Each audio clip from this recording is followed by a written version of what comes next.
Halo, jumpa lagi dengan saya Asafio di channel saya, channel yang bahas tentang pelajaran IPS dan juga ilmu sosial pada umumnya. Jika pada kesempatan sebelumnya saya sudah pernah membahas tentang VOC, mulai dari dia muncul sampai dia bangkrut dan akhirnya gulung tikar, maka pada kesempatan kali ini saya akan fokus tentang Republik Batav. Apa itu Republik Batav? Tapi sebelum lanjut, please subscribe, like, dan komen channel saya supaya saya semakin termotivasi untuk membuat video-video yang lain ya. Saya lanjut. Republik Batav adalah republik yang berdiri di Belanda, karena pada saat itu di tahun 1795 Belanda dikuasai oleh Prancis. Nah, pada saat itu di bawah pimpinan Napoleon Bonaparte, dan Napoleon Bonaparte akhirnya menunjuk saudaranya yang bernama Louis Napoleon untuk memimpin Republik Batav ini di Belanda sana. Itu seperti itu. Jadi sebenarnya kita itu pernah dijajah oleh Prancis loh secara tidak langsung. Pada saat Belanda dikuasai oleh Prancis, Raja Belanda yang bernama William V itu melarikan di Inggris, lebih tepatnya di kota Kew. Saya nggak tahu bacanya ya, tapi tulisannya Kew. Raja William V ini kemudian membuat suatu surat. Isi dari surat Kew ini menyatakan bahwa para penguasa di negara jajahan Belanda harus menyerahkan wilayahnya kepada Inggris. Nah, otomatis dengan adanya surat Kew ini, Inggris punya hak untuk menguasai seluruh wilayah jajahan Belanda, tidak terkecuali di Hindia Belanda. Nah, di tahun 1795, kota Padang dikuasai oleh Inggris. Kemudian di wilayah Ambon dan juga Banda di tahun 1796 juga dikuasai oleh Inggris. Republik Batav sendiri atau yang di Belanda sana, mereka juga tidak tinggal diam. Mereka langsung mengirimkan tokoh yang bernama Daendels untuk menjaga wilayah Hindia Belanda dari serangan Inggris. Tugas utama dari Daendels adalah mempertahankan Pulau Jawa agar tidak dikuasai oleh Inggris. Kenapa Pulau Jawa? Karena sejak zaman dulu sampai nanti itu wilayah Jawa itu merupakan wilayah sentral dari seluruh Nusantara atau Hindia ini, di mana mereka itu memberikan sumbangan ekonomi yang sangat besar terhadap Belanda, sehingga harus dijaga supaya tidak jatuh ke tangan Inggris. Siapakah Daendels ini? Daendels adalah seorang sosok yang sangat terpengaruh oleh ajaran revolusi Prancis, intinya itu aja, dimana dia berusaha untuk memberantas praktek-praktek yang menurut dia itu sifatnya feodalistik. Kita tahu bahwa revolusi Prancis itu ada namanya liberté, égalité, fraternité, jadi persamaan, kesetaraan itu juga sangat ditekankan. Langkah apa saja yang dilakukan Daendels selama dia berada di tanah Jawa ini?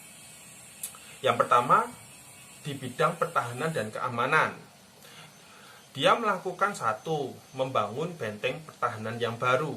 Benteng-benteng yang cukup banyak sekali. Misalnya benteng Walter Freden, benteng Master Cornelis, kemudian benteng Lodwijk. Bacanya kayak gitulah. Kemudian juga dia berusaha untuk membangun pangkalan di Anyer dan juga di Ujung Kulon, walaupun akhirnya mengalami kegagalan. Kenapa? Lokasi untuk membangun pangkalan angkatan laut ini, satu, jaraknya sangat jauh. Dua,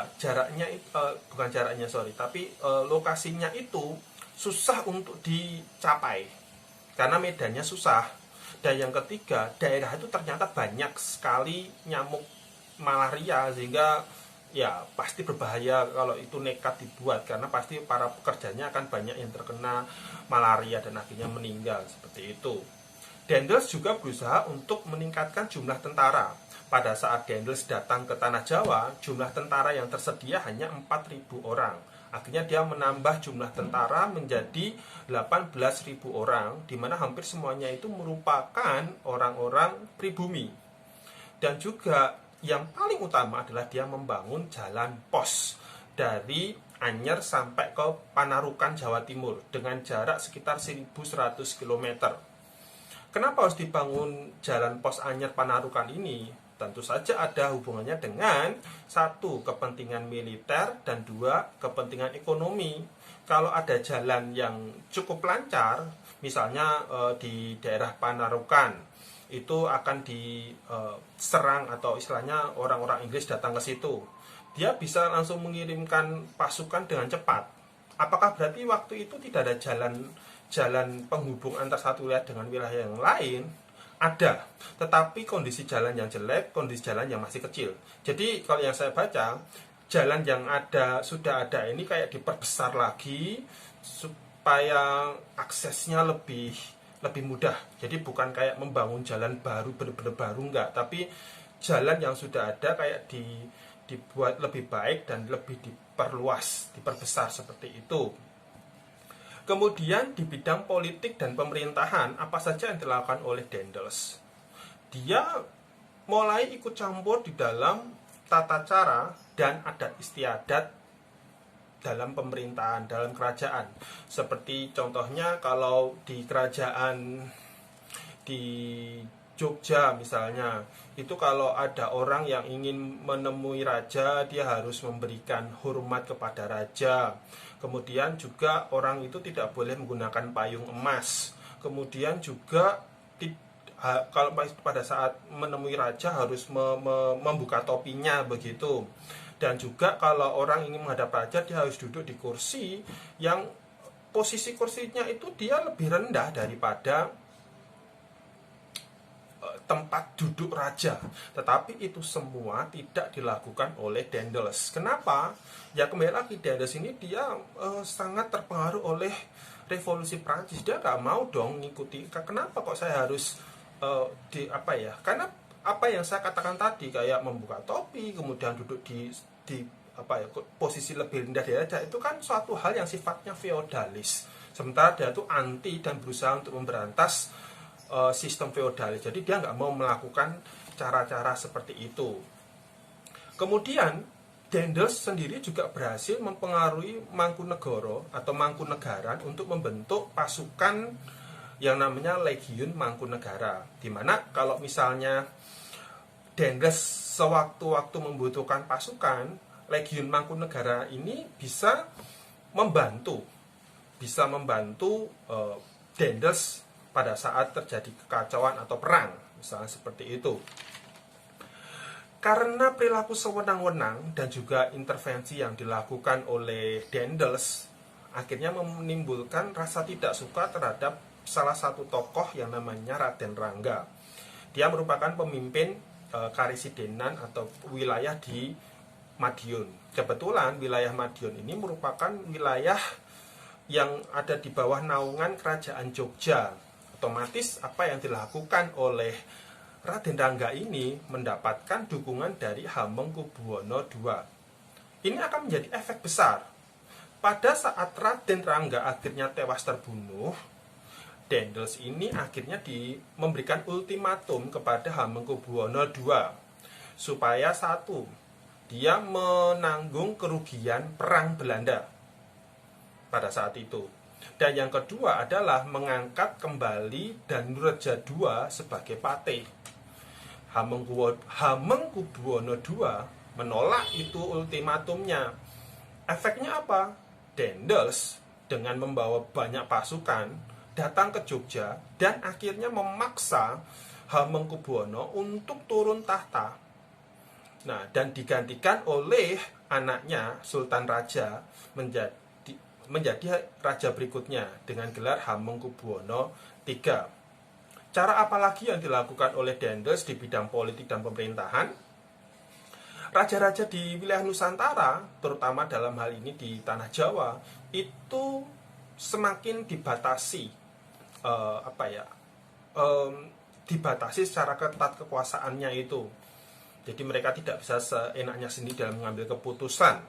Juga membagi wilayah Jawa menjadi 23 karesidenan.